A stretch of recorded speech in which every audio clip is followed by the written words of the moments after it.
para gunitain ang pag-ibig na naglaho na. Kinanta mo sa entablado ang kantang All the Way North. Ikinagulat ito ng lahat ng guro at estudyante sa buong unibersidad. At napaisip din ng malalim ang dati mong nobya. Dati, isa ka lang ordinaryong estudyante sa kolehiyo. 4 na taon kayong naging magkasintahan. Nagkasundo kayong magpakasal pagkatapos ng graduation. Pero sino ang mag-aakala na sa graduation party, aakusahan kanyang isa kang palamunin? Sa sobrang galit, umakyat kayo ng best friend mo sa stage para kumprontahin siya. Sa huli, nauwi ito sa gulo at nakulong ka ng 5 araw. Pagkalabas mo, nagkalat na ang mga iskandalo tungkol sa iyo. Mula noon, para kang naging dagang kalye na kinamumuhian ng lahat. Walang kumpanyang gustong tumanggap sa iyo sa paghahanap mo ng trabaho. Sa huli, ginugol mo ang natitirang buhay mo ng tuliro at walang patutunguhan. Samantala, ginamit naman ng nobyo mo ang kasikatan ng isyu para maging isang sikat na artista. At tuluyan siyang nakarating sa rurok ng tagumpay. Pagmulat mong muli, nalaman mong nabuhay kang muli sa mismong araw ng inyong graduation party. Sa mga sandaling iyon, nakaupo ka sa unang hilera kasama si Wang Peng habang nanunood ng palabas. Feng Ge, uy, bakit ka nakatulog? Sunod na si Zhang Xiaoqi. Kinuskus mo ang iyong mga mata, halatang litong-lito. Teka, di ba nasa 3rd floor tayo ng Yellow Siyang kanina, nagpapamasahe? Paanong bigla akong bumalik sa panahon ng college? Huwag mong sabihin sa sobrang excitement, diretso na akong tepet. Sa entablado, lumabas si Zhang Xiaoqi suot ang isang napakagandang damit. Para siyang isang diwatang bumaba mula sa langit, at nabighani ang lahat. Inurot mo ang sarili mong pisngi.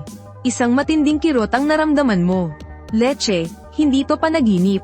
Ibig sabihin na buhay ako muli. Nang makita ni Wang Peng ang pagkalito sa mukha mo. Pabiro niyang sinabi, Feng Ge, narinig ko, pumirma na raw ng kontrata si Zhang Xiaoqi sa Chanyu Media. Malapit na siyang maging sikat na artista. Kaya dapat magsumikap ka na rin. Kundi, darating ang araw na iiwanan ka rin yan. Sumili ang isang maliit na ngiti sa iyong mga labi. Sa dati kong buhay, para sa pangarap ni Zhang Xiaoqi na maging artista. 3 trabaho ang pinasok ko sa isang araw. Pero sa huli, siya pa ang sumire sa pangalan at buhay ko.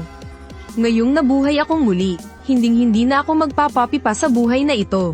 Tol, mamaya, kahit anong mangyari, huwag kang padalos-dalos. Nagtatakang tumango si Wang Peng. Panunood lang naman tayo ng graduation party, ano namang ikadadalos-dalos doon? Samantala, kasabay ng pag-usad ng musika, sumayaw si Zhang Xiaoqi ng may buong kumpiyansa. At umalingaw-ngaw ang kanyang malambing at pakyut na boses. Napakatamis at kaibig-ibig ng boses ni Zhang Xiaoqi, na agad tinunaw ang puso ng lahat ng manunood. Marami pa nga ang tila nagkaroon ng puso sa kanilang mga mata. Maging si Wang Peng ay walang tigil sa pagpuri sa gilid. Ang ganda ng pagkanta niya sa kantang to. Kuya Feng, na makuha mo si Zhang Xiaoqi. Grabe, ang swerte mo talaga. Bahagya kang napangisi, tama, kasing swerte ng nakatapak ng ebak. Kaya ko nagustuhan si Zhang Xiaoqi. Naguluhan si Wang Peng sa narinig niya. Pakiramdam niya ay may kakaiba sa iyo ngayon. Pero hindi niya matukoy kung ano. Samantala, sa entablado, tapos nang kumanta si Zhang Xiaoqi, yumuko siya ng malalim sa mga manunood. Ngunit nanatili siyang nakayuko ng matagal. Nagbulungan ang mga manunood nang makita ito. Anong nangyari kay ate? Umiiyak yata siya, habang abala sa panghuhula ang mga estudyante. Dahan-daang itinaas ni Zhang Xiaoqi ang kanyang ulo. Ang kanyang mga mata ay puno na ng luha. Mga kapwa ko estudyante, ang araw na ito ay hindi lang araw ng pamamaalam ko sa ating eskwelahan. Ito rin ang araw ng pamamaalam ko sa nakaraan kong relasyon. 4 na taon. Binuhay ko siya ng 4 na taon. Sawang-sawa na ako sa kanyang pananakit at walang katapusang paghingi. Ako ang bumibili ng mga gamit niya. Ako ang sumasagot sa kanyang pananamit, pagkain, at tirahan. Minahal ko siya ng buong buo. Pero hindi pa rin ito napigilan ang pambababae niya. Ye Feng, pagod na ako. Maghiwalay na tayo. Kalmado mo lang siyang pinanood habang umaarte. Ang galing talagang umarte nitong si Zhang Xiaoqi. Sayang talaga kung hindi siya mag-aartista. Dati, natuto kang uminom para sa kanya.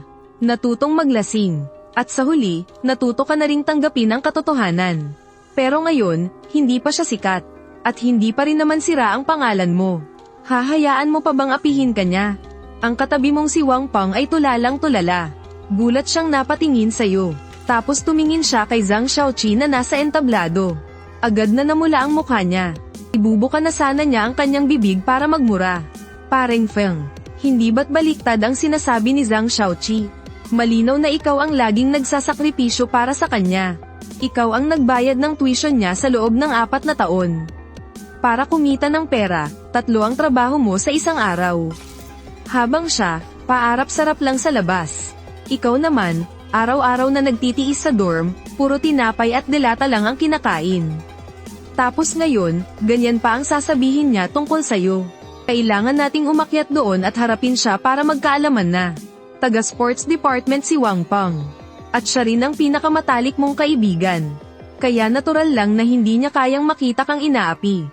Pero pinigilan mo siya. Anong inapura mo? Ako na ang susunod na aakyat sa entablado. Humanda kang manood ng magandang palabas. Hindi ko siya hahayaang manalo. Nang marinig niya yun mula sa'yo, tumigil din sa pagpupumiglas si Wang Peng. Kahit hindi niya alam kung ano ang plano mo. Malaki ang tiwala niya sa'yo. Pero habang pinapanood niya si Zhang Xiaoqi sa entablado na umiiyak na parang kawawa, hindi niya talaga may sakmura ang galit na nararamdaman niya.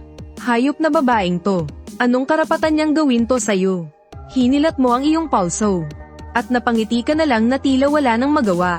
Sabi nga nila, kapag masyado kang naghahabol, pagsipsip hanggang sa huli, wala kang mapapala. Ako yata ang taong tinutukoy niya. Gulat na gulat si Wang Peng pagkatapos itong marinig. Dati, kapag sinasabihan kanyang sipsip ka, gusto mo na siyang suntukin. Bakit ngayon, ikaw na mismo ang umaamin? Samantala, sa entablado, palihim na nakatingin sa inyo si Zhang Xiaoqi. Nang makita niyang hindi ka sumugod para makipagtalo, hindi niya maiwasang madismaya. Pero ang mga estudyante sa baba, nagwawala na. Napakaraming kabataang mainit ang ulo ang nagsimulang magmura. P***, sino ba yang Yefeng na yan? Ang G** go yun. Palamunin na nga lang. Wag na wag kang magpapakita sa akin. Kundi babaliin ko yung third leg mo. Nang marinig mo yun, bigla kang kinabahan. Ang babangis naman ng mga junior na to. Biglang may isang malaking kamay na humawak sa balikat mo. Paglingon mo, nakita mo si Advisor Wang na nanggagalaiti sa galit at nagtanong, Yefeng. Nang makita mo si Teacher Wang, napuno ka ng hiya. Sa nakaraang buhay, dahil sa mga problema mo, naparusahan pa si Teacher Wang ng eskwelahan. Sir, naniniwala po ba kayo sa mga sinabi niya? Alam ko kung anong klaseng tao ka. Sa totoo lang, boto pa naman ako sa inyong dalawa. Paano kayo humantong sa ganito? Pagkatapos mag-isip sandali, mapait kang ngumiti. Nakahanap na kasi siya ng mas mayaman, di ba? Tiningnan ni Teacher Wang ang mga galit na estudyante sa likuran. Nag-alinlangan siya sandali bago kapayuhan. Gusto kanyang sirain. Ay cancel mo na lang muna yung performance mo ngayon. Masyadong delikado kung aakyat ka ngayon. Natakot ka at mabilis na umiling. Kailangan kong ituloy tong performance ngayon. Kung hindi, paniniwalaan na talaga nila yung kasinungalingan niya. Halos mapadyak na sa pag-aalala si Teacher Wang. Kahit magpaliwanag ka pa ngayon, sinong maniniwala sa'yo? Kapag nagkagulo, lagot na tayong lahat. Sa mga sandaling iyon, hindi pa rin tumitigil ang murahan mula sa mga manunood. Sa pagbaba ni Zhang Xiaoqi sa entablado, mabilis na umakyat ang host. Tiningnan niya ang hawak na card at sinabing, ang susunod na kalahok ay, mula sa Composition Department, Yefeng. Nang marinig ang pangalang Yefeng, maraming estudyante sa baba ang natigilan. Kasalukuyan nilang minumura si Yefeng. Tapos biglang may aakyat na Yefeng. Baka naman kapangalan lang, o talagang nagkataon lang, na yung aakyat ay yung lalaking buraut. Napakadilim ng mukha ni Teacher Wang. Matagal siyang natahimik habang nakatingin sa direksyon kung saan umalis si Zhang Xiaoqi. Tinapak ni Wang Peng ang kanyang dibdib at nakangiting sinabi, Bro Feng, umakyat ka na, huwag kang matakot, sino mang gagawang lumapit sa'yo, bubugbugin ko. Ngumiti ka lang ng kalmado matapos itong marinig. Sinabihan mo si Wang Peng na wag maging padalos-dalos. At tumalikod ka't mabilis na umakyat sa entablado. Pagdating mo sa gitna ng entablado, tiningnan mo ang mga estudyanteng masama ang tingin sa'yo. At sinabi mo ng may magaan na ekspresyon, Magandang araw sa lahat. Ako si Yefeng. Ako yung lalaking palamunin na tinutukoy ni Zhang Xiaoqi kanina. Napatapik sa noo si Teacher Wang nang marinig iyon. Napakaprangka naman ng batang to. Lagot na. Kasasabi mo pa lang ng mga salitang iyon. Agad na nagwala ang mga manunood. Umugang ang mga mura mula sa lahat ng dako. Yefeng, gago ka. Ang kapal ng mukha mong magpakita pa. Huwag mong dungisan ang paningin namin. Bumaba ka na dyan, bilis.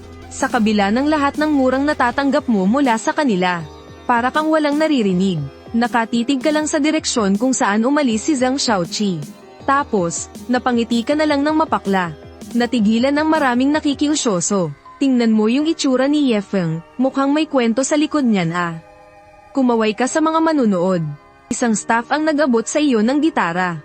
Kinuha mo ito at tinono sandali. Pagkatapos ay mahina kang nagsalita sa mikropono. Ito ay isang kantang isinulat ko para kay Zhang Xiaoqi. Dapat sana ay ibibigay ko. Hayaan na lang. Kakanta na lang ako. Muli kang nagpakita ng isang mapanuyang ngiti. Lalo pang naguluhan ang mga manunood.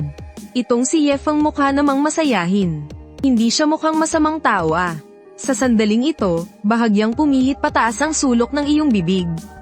Kinaskas ng iyong mga daliri ang mga kwerdas. Ang malambing at matamis na tunog ng gitara ay kumalat na parang alon. Ang mga manonood sa ibaba ay biglang natahimik. Natigilan ng lahat. Ang mga mata ng lahat ay nakatuon sa iyo. Sa entablado, habang tumutuloy ang intro, dahan-daang umalingaw-ngaw ang iyong boses. Sa ilang simpleng linya pa lang ng kanta, tuluyan nang nagulat ang mga manonood. Ang boses mo ay puno ng pang-akit, na para bang isang lalaking sawi sa pag-ibig na ginugunita ang nakaraan. Kalmado sa labas pero matagal nang wasak sa loob. Gulat na nakatingin sa iyo si Teacher Wang. Sa 4 na taon sa kolehiyo, palagi kang pangkaraniwan lang.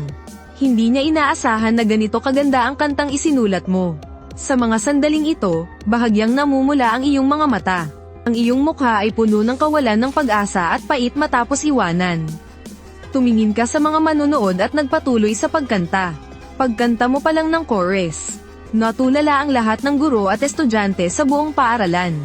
Anong klaseng pag-ibig na tumatak sa puso't isipan ang pinagdaanan niya? Para makasulat ng kantang ganito kasakit sa puso. Parami ng parami ang mga manonood na nagsisimulang magduda. Isang lalaking ganito katapat magmahal at may talento. Paanong magiging isang lalaking palamunin lang? Samantala, sa backstage, hindi makapaniwalang nakatingin sa iyo si Zhang Xiaoqi. Ito pa ba ang alalay niyang si Yefeng? Ang alam lang niya ay mag-deliver ng pagkain at magbuhat ng mabibigat na gamit. Paanong makakasulat siya ng ganito kagandang kanta? Sa tabi niya, seryoso ang mukha ng manager niyang si Songzi. Iba tong batang to, ah. Kahit siniraan na ng ganito, hindi pa rin umakyat sa entablado para makipagtalo. Marunong pa siyang umangkop sa sitwasyon. Inilagay niya ang sarili sa posisyon ng isang dehado. Naging medyo delikado ang sitwasyon. Sa mga sandaling iyon, narating ng musika ang kasukdulan nito. Tinaasan mo ang tono mo at nagpatuloy ka sa pagkanta. Sobrang tagos sa puso ng kanta. Lahat ng estudyante ay tuluyang nadala sa kanta. Ang ilan pang ang mas emosyonal na estudyante ay namumula na ang mga mata. Puno ng kalungkutan at kawalang pag-asa ang boses mo. Idagdag pa ang napakahusay mong pag-arte. Kaya naman sa isang iglap, labis na naawa sa iyo ang lahat. Pagkatapos ng kanta, bumalat ang katahimikan sa buong lugar. Mapait kang napangiti, may luhang pamatak mula sa gilid ng iyong mata. At yumuko ka ng malalim sa mga manunood. Saglit na natigilan ang mga manunood. Tila ba may bigla silang naintindihan. Si Wang Peng, hagulgol na sa kaiiyak. Alam niya kasi ang kwento ninyo ni Zhang Xiaoqi. Kaya siya ang pinakamatinding tinamaan. Pinunasan niya ang kanyang mga luha. Tumayo, at sumigaw ng, magaling. Agad na umugang ang malakas na palakpakan mula sa baba ng entablado. Nakakabingi ang palakpakan, tila ba yayanigan nito ang kalangitan. Napatango si Teacher Wang nang may paghanga. Ang kantang ito ay kayang-kayang makipagsabayan sa Zhu Maojiao ni Zhang Xiaoqi. Dahil sa kantang ito, tiyak na makakapirma ka sa isang magandang kumpanya. Sa entablado, bahagya kang napangiti. Muli kang lumapit sa mikropono. Bahagyang nanginginig ang boses mo. Dati, may nagtanong sa akin kung gaano ba talaga katagal ang habang buhay. Hindi ko alam kung ano ang isasagot. Pero ngayon sa wakas, alam ko na. Ang habang buhay ay 938 araw. Pagkasabi mo nyon, hindi lang mga estudyante ang nalito. Pati ang mga guro ay hindi rin lubusang naintindihan. Pero tumingin ka sa direksyon kung saan lumabas si Zhang Xiaoqi. May mapait at bigong ngiti sa iyong mukha. Sabi niya kasi noon, mamahalin niya ako habang buhay. At doon, biglang nagliwanag sa isip ng mga manonood ang lahat. Noong una, sabi niya mamahalin ka niya habang buhay. Pero sa huli, 938 araw ka lang pala niyang minahal. Iyon lang pala ang haba ng isang habang buhay. Kuya, huwag kang umiyak. Nandito pa kami para sayo. Ang malungkot mong ngiti ay labis na tumagos sa puso niya. Parami ng parami ang mga estudyanteng nakisigaw. Samantala, sa backstage, lalong pumangit ang ekspresyon ng manager na si Songzi. Alam niyang bigo na ang plano ngayong araw. At posibleng magdulot pa ito ng masasamang epekto. Kinawiin mo ang mga estudyante sa baba ng entablado. Muli kang tumingin sa daanan papuntang backstage. Puno ng pag-asa ang iyong mga mata. Alam ng lahat kung ano ang hinihintay mo. Hinihintay mong lumabas si Zhang Xiaoqi para magpaliwanag. Ngunit hanggang sa huli, ni anino niya ay hindi nagpakita. Unti-unting nawala ang kislap sa iyong mga mata. May kasamang pait at pagkadismaya ang ngiti sa iyong labi. Siya, binitiwan lang ang mga salita. Pero ako, isinapuso ko. Hindi na nakapagtataka kung bakit ako ang talo. Miss Zhang, hangad ko ang iyong kaligayahan. Namumula ang iyong mga mata habang nakatingin ka sa mga manonood. Pilit mong itinago ang sakit sa likod ng isang ngiti. Muling naduraj ang puso ng mga manonood. Tumango ka bilang pagpupugay. Pagkatapos ay tumalikod ka na at bumaba ng entablado. Hindi na napigilan ng mga manonood ang kanilang sarili. Sunod-sunod nilang sinabihan si Zhang Xiaoqi na isa siyang manloloko. Agad na nagkagulo ang mga tao sa ibaba. Sa loob ng dressing room, halos maiyak na sa taranta si Zhang Xiaoqi. Mahinhin niyang hinawakan ang kamay ni Songzi. Kuya Song, anong gagawin natin ngayon? Minumura ko ng mga tao sa labas. Nagiba ang ekspresyon sa mukha ni Songzi. Malamig siyang tumawa at sinabi, anong ipinag-aalala mo? Medyo nagulat ako sa ginawa ng lalaking yun. Pero ayos lang yan. Ang kwento tungkol sa pag-iwan sa'yo ng isang gagawang lalaki. Lalabas sa lahat ng news websites ngayong gabi. Sa oras na yun, kahit anong pagdadahilan niya, wala nang kwenta. Kabababa mo lang ng stage. Hinarang kaagad ni Wang Peng. Umiiyak siya na tumutulo ang sipon at luha habang sinasabi, Kuya Feng, alam kong masamang-masama ang loob mo ngayon. Tara, labas tayong dalawa.